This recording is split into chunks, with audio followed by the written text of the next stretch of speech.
ధనిక రాష్ట్రం, మేము హామీలను అమలు చేసినాం.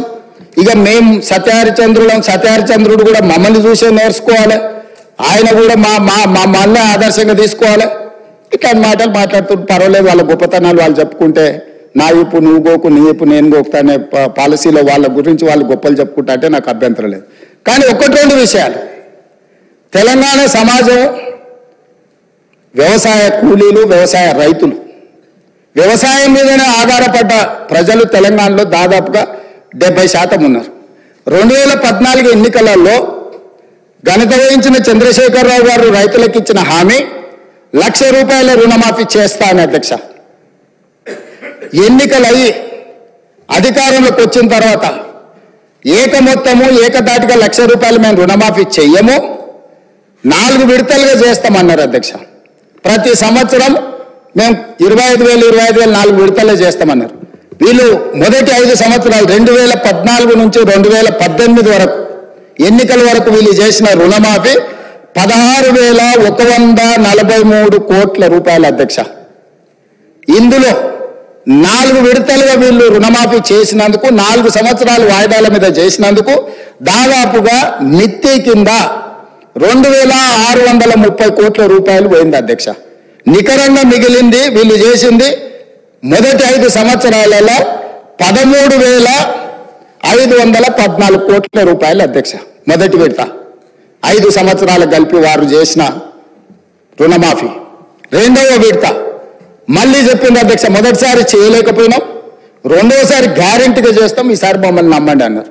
సరే, ప్రజలు తెలంగాణ వాళ్ళు మంచోళ్ళు, మొదటిసారి పాపం కొత్తగా వచ్చిన రాష్ట్రం ఇప్పుడిప్పుడే సంసారం మొదలు పెట్టారు, రెండోసారి అయినా ఇచ్చిన మాట నిలబెట్టుకుంటారు కదా, మొదటిసారి చేసిన తప్పు చేయరని ప్రజలు రెండోసారి కూడా వాళ్ళని కనుకరించారు, వాళ్ళకి అధికారం ఇచ్చింది అధ్యక్ష.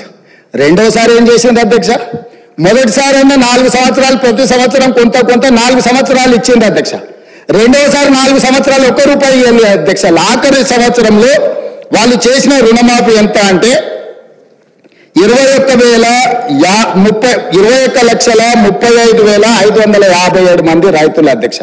రైతుల నెంబర్ మళ్ళొకసారి వినండి అధ్యక్ష, 21,35,557 మంది రైతు కుటుంబాలకు ₹11,909 కోట్ల రుణమాఫీ చేసింది అధ్యక్ష. ఎప్పుడు? 4వ సంవత్సరంలో. ఈ ₹11,909 కోట్ల రుణమాఫీలో మిత్తి కింద ₹8,515 కోట్ల పోయింది అధ్యక్ష.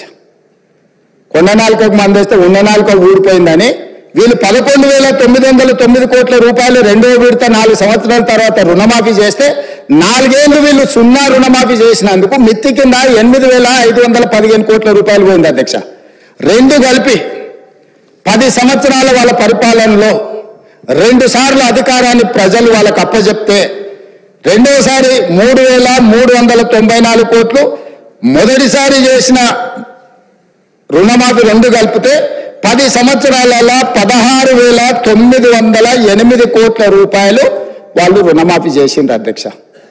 10 సంవత్సరాలు, మొదటిసారి 1,00,000, రెండోసారి 1,00,000, మొదటిసారి విడతల వారిగా, రెండోసారి 4వ సంవత్సరంలో చేసిన రుణమాఫీ 16,908 కోట్ల అధ్యక్ష వాళ్ళు చేసింది.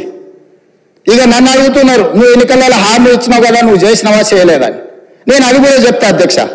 25,35,964 మంది రైతులకు 20,617 కోట్ల నేను రుణమాఫీ చేసిన అధ్యక్ష. 10 నెలలు తిరిగే లోపల 10 ఏళ్లలో ఆనాటి చంద్రశేఖరరావు గారు చేసిన రుణమాఫీ 16,908 కోట్ల అయితే 10 నెలలు తిరగక ముందే 25,35,964 మంది రైతులకు 20,617 కోట్ల రుణమాఫీ నేను చేసిన అధ్యక్ష. 2 లక్షల వరకు ప్రతి రైతుకు రుణమాఫీ చేసింది నేను. ఇవాళ తమ ద్వారా వారిని అడుగుతున్న అధ్యక్ష, నేను 10 ఏళ్లలో మీరు చేసింది ఏంది, 10 నెలల్లో మేము చేసింది ఏంది? ఇప్పటికైనా మీ ఆలోచన విధానంలో మార్పు రాకపోతే, ప్రజలు శిక్షించినా, ప్రజలు ఉరిదీసినా మీ ఆలోచన విధానంలో మీకు మార్పు రాలేదు అధ్యక్ష. అదే విధంగా వాళ్ళు రైతు బంధు గురించి చెప్తారు అధ్యక్ష.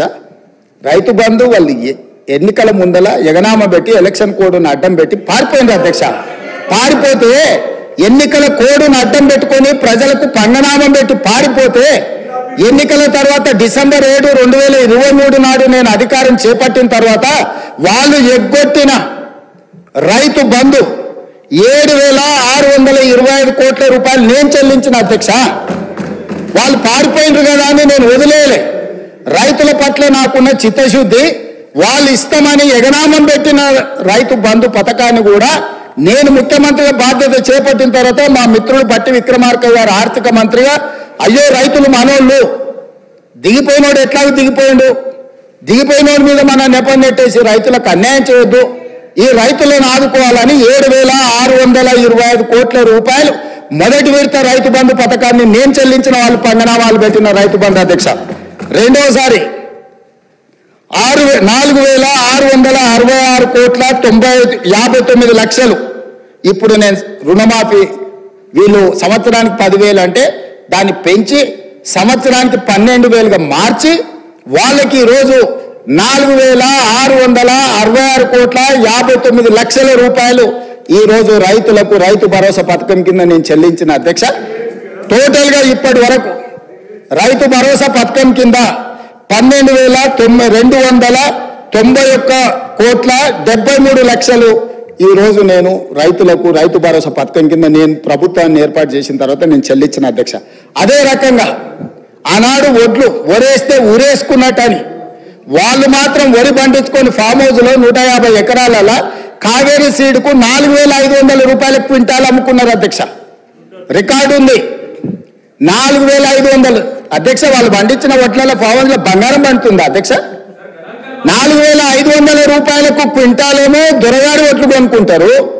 పేద రైతు పండించిన రైతులకు మీరు ఊరేసుకుంటే ఊరేసుకున్నట్టే అని చెప్పి వాళ్ళు రైతులను ఉరిదీస్తాం ఊరేసుకుంటా అని చెప్తే, నేను వచ్చిన తర్వాత మా ఉత్తమ్ కుమార్ రెడ్డి గారు నేను కలిసి ఆలోచన చేసి, మీరు వరి పండించండి, చివరి గింజ వరకు కొనుక్కుంటాము, మీరు సన్న ఒట్లు పండిస్తే 500 రూపాయల బోనస్ కూడా ఇస్తాము, కనీసం మద్దతు ధరతో పాటు 500 రూపాయల బోనస్ ఇస్తామని సన్న ఒట్లు పండించిన రైతులకు 1,162 కోట్ల రూపాయలు బోనస్ కింద 500 రూపాయలు ఇచ్చిన చరిత్ర నాది అధ్యక్ష.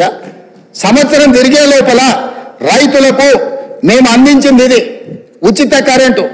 ఏం సంబంధం అధ్యక్ష వాళ్ళకు ఉచిత కరెంటు? ఉచిత కరెంటును కనిపెట్టిందే కాంగ్రెస్ పార్టీ. ఈ దేశంలో కరెంటును కనిపెట్టిందే కాంగ్రెస్ పార్టీ. ఈ రాష్ట్రంలో కరెంట్ ఇచ్చిందే కాంగ్రెస్ పార్టీ. ఈ రాష్ట్రంలో రైతాంగానికి ఉచిత కరెంట్ ఇవ్వాలని అన్నదే కాంగ్రెస్ పార్టీ. కనిపెట్టిందే కాంగ్రెస్ పార్టీ. ఉచిత కరెంట్ అనే పేటెంట్ కాంగ్రెస్ పార్టీది. కరెక్ట్. మా రాజ్ ఠాకూర్ చెప్పినట్టు కాంగ్రెస్ అంటేనే కరెంట్, కరెంట్ అంటేనే కాంగ్రెస్.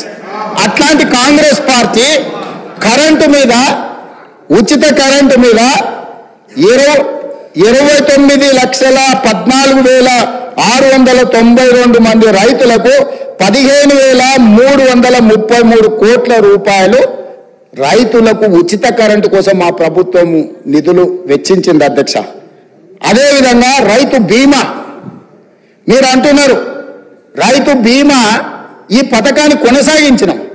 1,555 కోట్ల రూపాయలు 26,620 మంది రైతు కుటుంబాలకు ప్రీమియం చెల్లించి రైతు బీమా పథకాన్ని అమలు చేసినాం అధ్యక్ష. ఇవాళ నేను తమరిని అడుగుతున్నా అధ్యక్ష, మీరు ఎగ్గొట్టిన రైతు బంధు మేమే చెల్లిస్తుంది, మీరు ఎగ్గొట్టిన రైతు రుణమాఫీ మేమే చేస్తుంది, మీరు ఒరేసుకుంటే ఊరేసుకున్నారని మీరు చెబితే కూడా మేము ఆ వరిని ఇవ్వడమే కాకుండా 500 రూపాయల బోనస్ ఇచ్చి కొనుగోలు చేస్తుంది. ఉచిత కరెంటును కొనసాగించి 24 గంటలు ఇచ్చి 1,000 కోట్ల రూపాయలు మేమే చెల్లిస్తుంది.